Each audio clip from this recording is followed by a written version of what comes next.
Bom, Excelência, muito boa tarde a todos.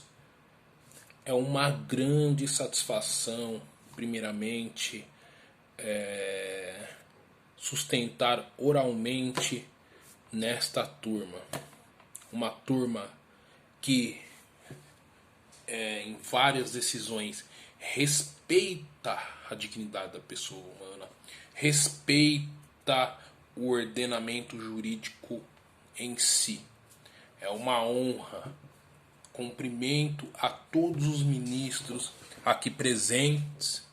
Antes de começar a explanar o caso concreto, cumprimento o ministro Antônio Saldanha Palheiro, ministra relatora deste right mandamental, ministra Laurita Vaz, excelentíssimo ministro doutor Rogério Chieti Cruz. Uma grande satisfação expor aqui os nossos argumentos ao excelentíssimo ministro, excelentíssimo senhor doutor Nefi Cordeiro, grande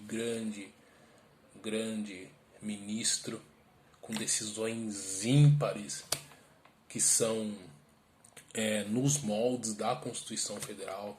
Ministro Sebastião Rey Júnior também, decisões magníficas que respeitam a Constituição, respeitam a dignidade da pessoa humana, respeitam a última ratio da prisão preventiva no ordenamento jurídico.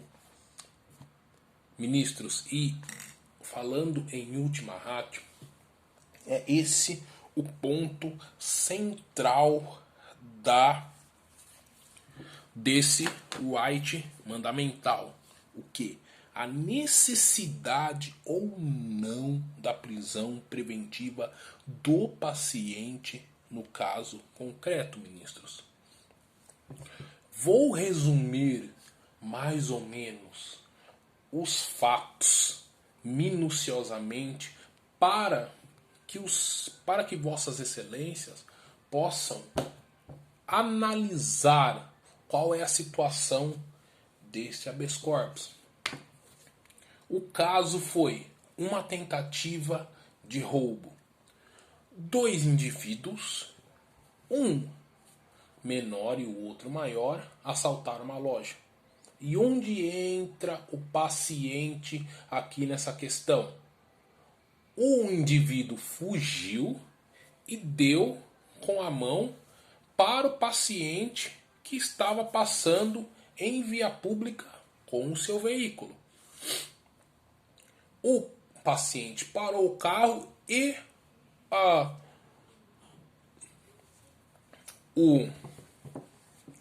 um dos réus adentrou no veículo e o paciente se retirou com ele do local dos fatos.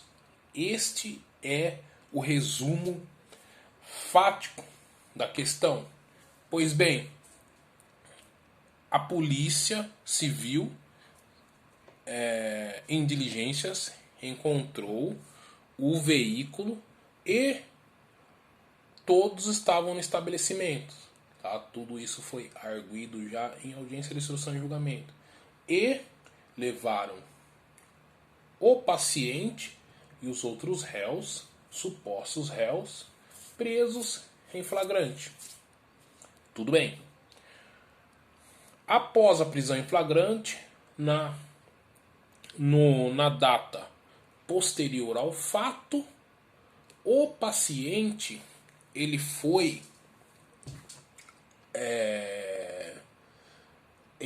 submetido à audiência de custódia. E na audiência de custódia, tá, a juíza, analisando os fatos, emitiu a seguinte decisão, excelências. O autuado David é confesso. Os demais autuados negam a participação do roubo tentado. Não obstante as alegações da defesa e as condições pessoais dos autuados, verifico que as versões de imediato apresentadas pelos autuados João e Marcos não convencem. sobretudo à vista das imagens de câmeras de monitoramento, que, em princípio, não demonstra a realização de uma mera carona ao autuado David. Ademais, os autuados e o adolescente foram justamente localizados no bar de um deles, logo após o crime. Compreende-se que as circunstâncias do flagrante são indiciárias, e em se tratando de delito grave, com emprego de 2 armas de fogo, concurso de pessoas contra a pessoa idosa que estou lesionada, além da penado com pena máxima de 4 anos, de rigor a conversão em flagrante e em preventiva. Excelências, primeiramente, esse é o alvo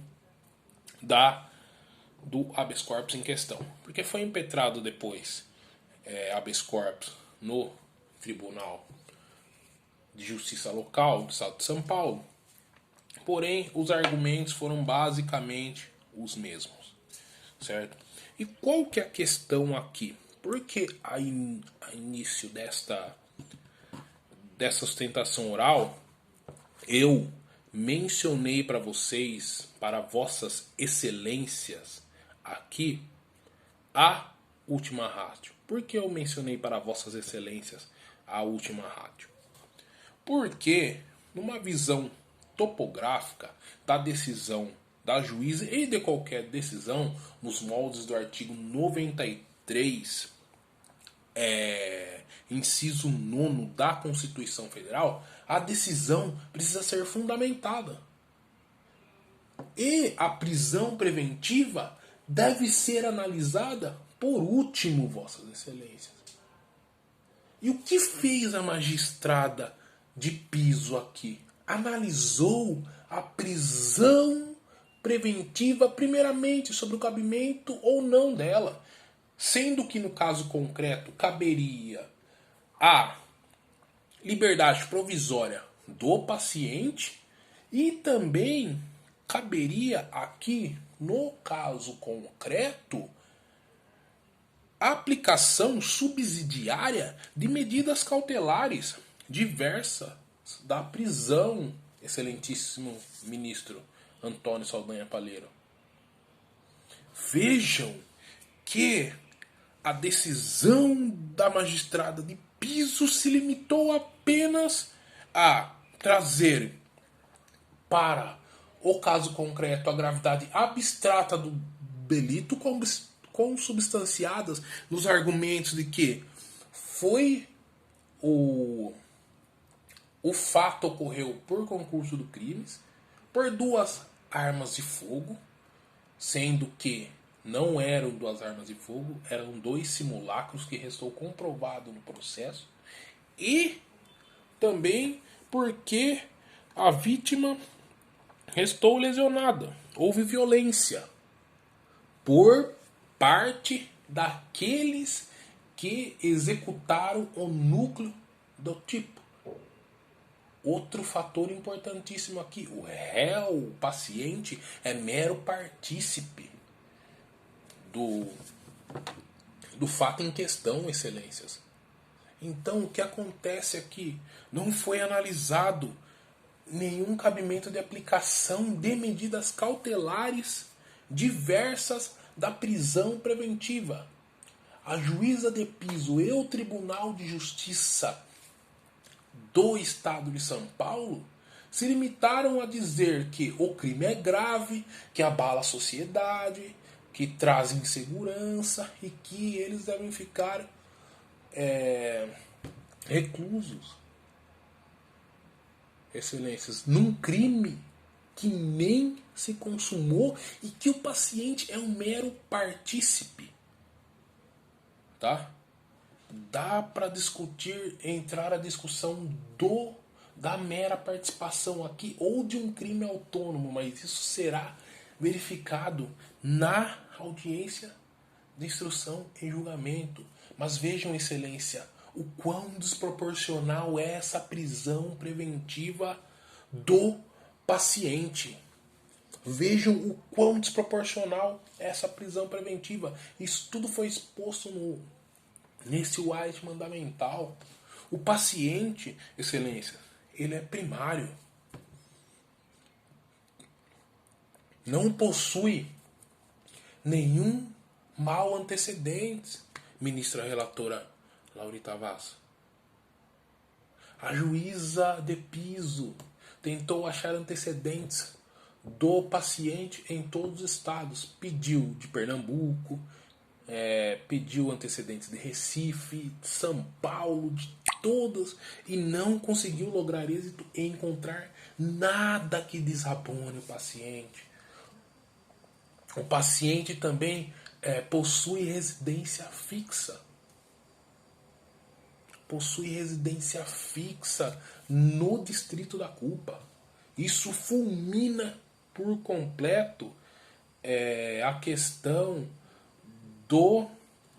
da garantia da instrução criminal, que elenca o artigo 312.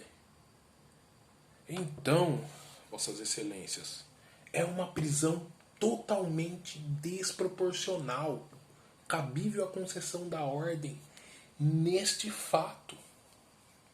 Outra questão que eu levanto aqui para Vossas Excelências é sobre a inobservância do princípio da homogeneidade aqui.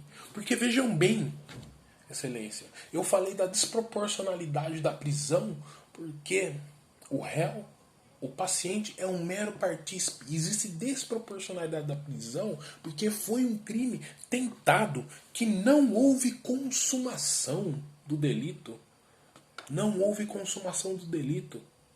Então, se o paciente, porventura, em última hipótese, se ele for condenado,